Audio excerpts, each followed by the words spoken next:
नाहर ने किया रूही के जमीन जायदाद को अपने नाम करने का कोशिश।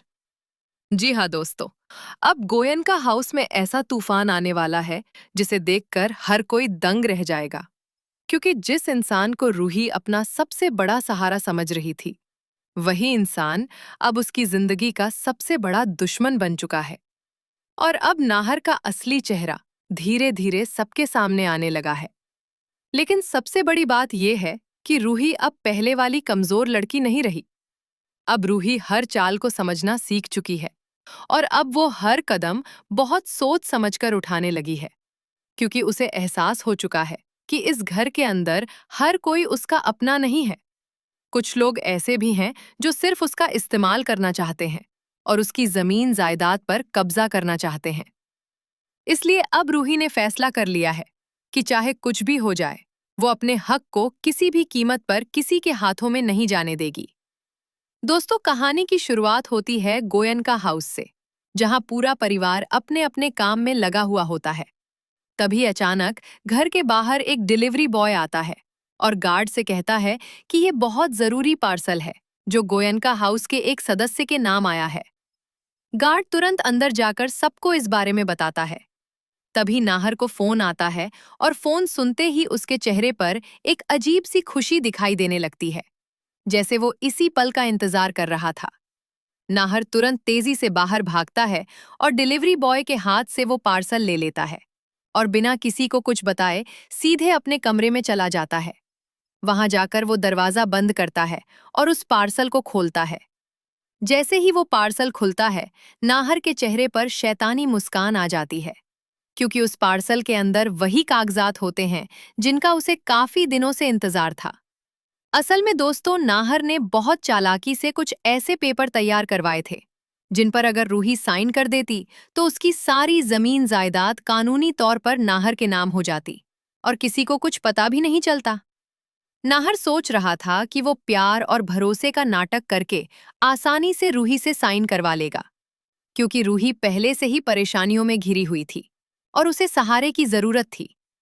लेकिन नाहर ये भूल चुका था कि जब इंसान बार बार धोखा खाता है तो वो दूसरों की नीयत पहचानना सीख जाता है। और अब रूही बिल्कुल वही कर चुकी थी। नाहर तुरंत वो पेपर लेकर रूही के कमरे की तरफ जाता है। उस समय रूही अकेली बैठी होती है और अपने पुराने दिनों को याद कर रही होती है। तभी नाहर उसके पास पहुंचता है और बहुत प्यार से कहता है कि रूही, मुझे तुमसे एक जरूरी बात करनी है। रूही मुस्कुराते हुए कहती है कि बोलो नाहर, क्या बात है। तभी नाहर धीरे से वो फाइल उसके सामने रख देता है और कहता है कि तुम्हें बस इन पेपर पर साइन करना होगा। उसके बाद हमारी सारी परेशानियां खत्म हो जाएंगी।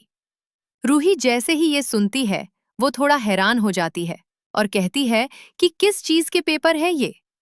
तब नाहर बात को घुमाते हुए कहता है कि तुम मुझ पर भरोसा करती हो ना? मैंने तुम्हारे लिए कितना कुछ किया है, तुम्हारा साथ दिया है, तुम्हारी मदद की है।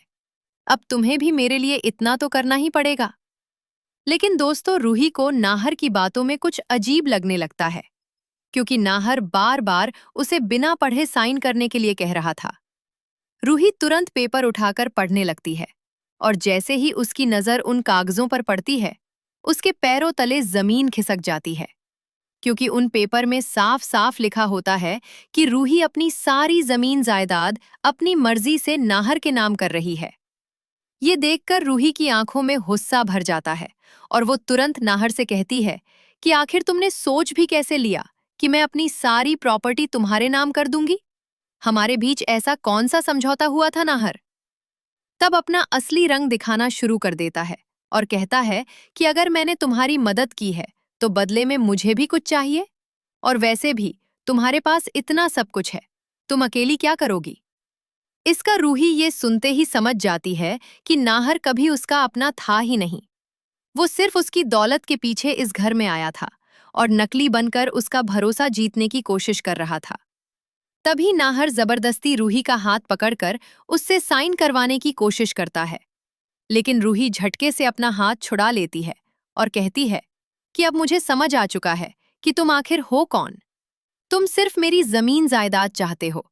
तुम्हें मेरे दर्द से, मेरे आंसुओं से या मेरी जिंदगी से कोई मतलब नहीं है। तुम सिर्फ एक लालची इंसान हो जिसने भरोसे का फायदा उठाने की कोशिश की है। दोस्तों, नाहर को अब गुस्सा आने लगता है क्योंकि उसकी चाल कामयाब। उस रात रूही अपने कमरे में अकेली बैठी होती है और सोच रही होती है कि आखिर नाहर ने जाते जाते ऐसा क्यों कहा कि असली खेल अभी बाकी है। तभी उसे अचानक याद आता है कि नाहर कई बार चोरी छिपे किसी से फोन पर बात करता था और हर बार अग्नि का नाम सुनते ही वो बात बदल देता था। अब रूही को पूरा यकीन हो जाता है कि अग्नि और नाहर मिलकर कोई बहुत बड़ी साजिश रच रहे थे।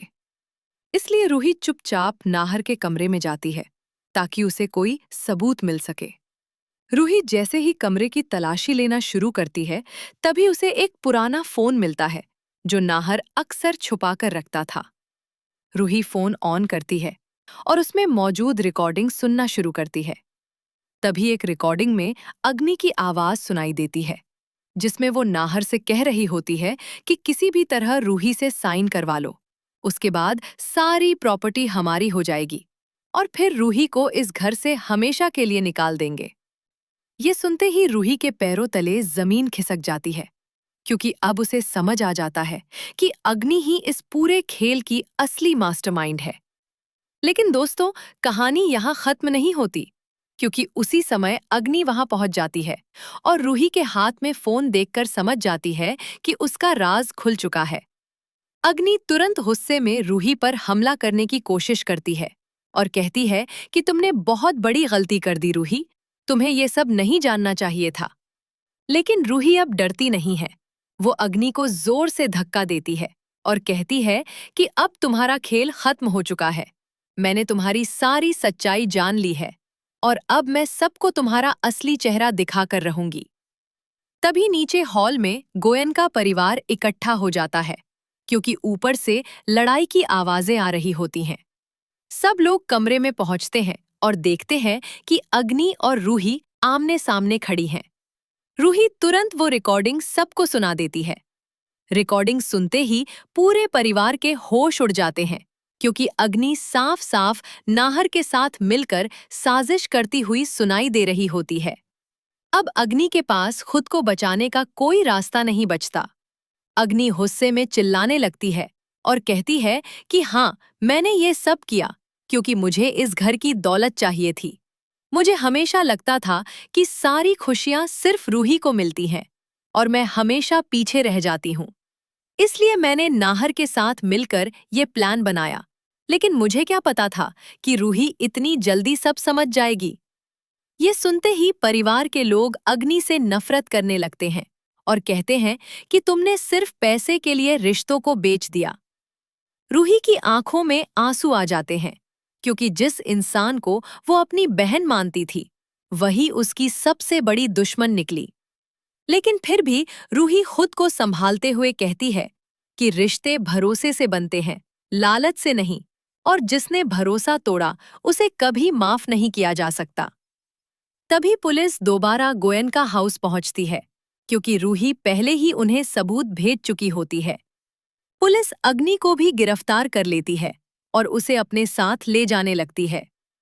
अग्नि जाते जाते रूही से कहती है कि तुम जीत गई रूही, लेकिन याद रखना, इस दुनिया में भरोसा करना सबसे बड़ी गलती होती है। तब रूही जवाब देती है कि नहीं अग्नि, भरोसा करना गलती नहीं होती। गलत इंसान पर भरोसा करना गलती होती है और आज तुम्हारी सच्चाई सबके सामने आ चुकी है। दोस्तों, अब गोयन का हाउस में धीरे धीरे सब कुछ बदलने लगता है। परिवार के लोग रूही के साथ खड़े हो जाते हैं और उसे एहसास दिलाते हैं कि वो अकेली नहीं है। वहीं रूही भी अब पहले से ज्यादा मजबूत बन चुकी होती है।